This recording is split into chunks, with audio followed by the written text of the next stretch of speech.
Hi, so today we are going to be talking about the second book in the Starchaser Saga, Dawnstar. This one, this purple one. Also gorgeous. I love this cover too. I love all the covers. Once again, I'm putting away these books because they are, once again, decoration, but I thought it looked pretty. All right, so, spoilers ahead. Because I'm no longer talking about the first book, there are spoilers for all of the books. I will try not to put spoilers, like if you read the first book and you're coming to this one to see if it's good, I'll try not to put too many spoilers, but deal with it. This book's so good. I just can't get over how beautiful the covers are. I just can't. They're so good. I mean, everyone says don't judge a book by its cover, and that applies to literally everything except book buying. Like, if the cover doesn't look good, I'm not getting it. Like, at all. Every book, like, seriously, bookworm, like, y'all know what I'm talking about. All right, back of the book. You've been warned, there are spoilers. Yay. Dawnstar, a missing friend, a hunt for answers, a path to vengeance. With her warden stolen, her hopes of an easy alliance thwarted, and her trust in her own kingdom shattered, Princess Cecine Novosek faces her greatest challenge yet, using wit and steel to bring down a wicked chancellor and prove herself to the cabal's tentative allies in the courts. As friendships are tested, bonds broken, and love put to the test, the princess must face the growing threats within the northern kingdom and learn to rise a queen. Locked away in a desert prison, Ashleigh Kovar faces the struggles of her life, surviving the ruthless blood hive, returning to her princess, and avenging a betrayal against the heart of her kingdom.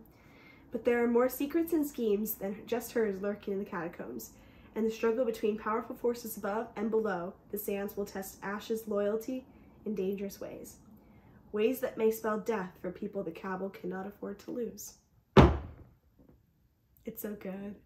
I love the book. It's amazing. Like, if I could give the book like a higher rating than a 5 out of 5, I would. I would, but I can't because that's not how Goodreads works. And secondly, when I wrote a legit review on Goodreads, you can find it on my Goodreads. Yes, self-promotion moment. Go to my Goodreads. Lucy G. Yes, do it. I mean, I finished this book and I ran to my computer immediately while almost in tears, but that's another story. And I wrote a review. My mom was like, you shouldn't write things on the internet because you don't have strong feelings right now. I'm like, Mom, they're good feelings. As much as I'm really sad about this, they're good feelings. I love the book. It was so amazing. Phenomenal. All right, in my review of the first book, I marked on the humanity of Cecine and Julian's relationship. I hate them so much. I don't ship them in any way whatsoever. I mean, not that he deserved what happened at the end of the book, because Renee, why? He didn't deserve that. Anyway, not the point. Honestly, I love Cecine and Thorn together. They are perfect for each other. It's true, they are. Cecine and Julian, they're not really well suited for each other.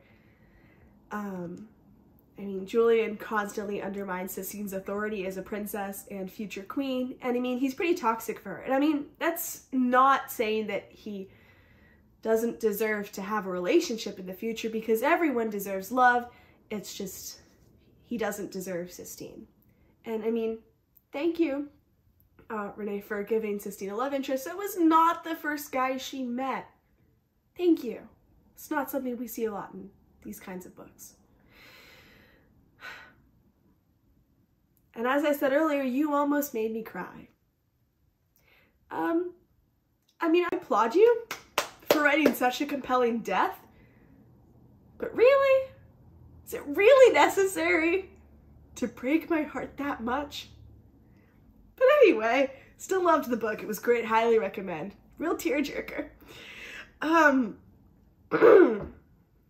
mean, this book was so good. I read the first book and then I couldn't read the second book because indie authors have such a hard time getting their books into like bookstores on a consistent basis, because they obviously, I mean, they don't have publishers. It's in the name, independent, indie, yeah. But it took me weeks, literal weeks to get this book. But it was so good. It was so worth it. I really wish I'd had it sooner though, because I mean, it was so good. But I mean, I get what you're doing here too. So like the first book, that's one of the names of the people, like the real names. I get it. And that's, I think it's Malik. I think Malik's Darkwind. And then Dawnstar is Tatiana, and that's Tatiana.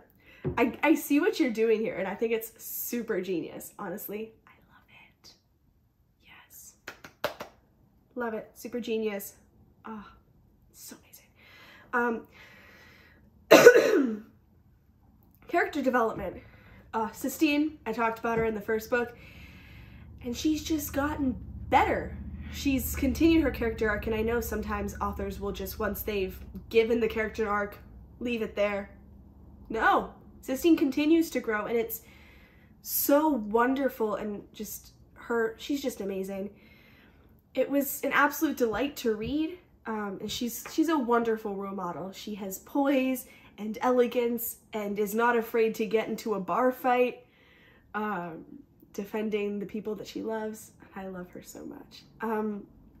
And just talking about, like, one sec, I just want to talk about Tatiana, or Tati's drinking problem, and she overcomes it in this book, and I think it was just a wonderful addition, because I feel it really enhanced her character. In the past, she'd sort of been sulking in the shadows, like she was sort of like, we didn't really get much about her as like on a deep level. We got that she was kind of like the version of Sistine that would have happened if Sistine hadn't been coddled so much as a kid.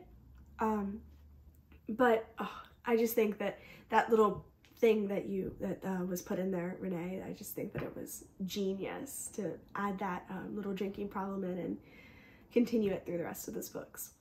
And honestly, the whole cabal, I don't have time to talk about them all, because I don't think you all want to be sitting here for 3 hours listening to me talk about character development in books. That's for English class. But the whole cabal was fantastically developed, and the reveal at the end was astonishing and such a cliffhanger, and I had to wait days to get the next book. So thank you, Amazon. Renee, once again, you wrote a fabulous book. It makes me so upset that when I read it, I didn't have the next one. It was ordered at that time. Yes, it was ordered. But I can't wait to read what you do next. Lots of love. Bye.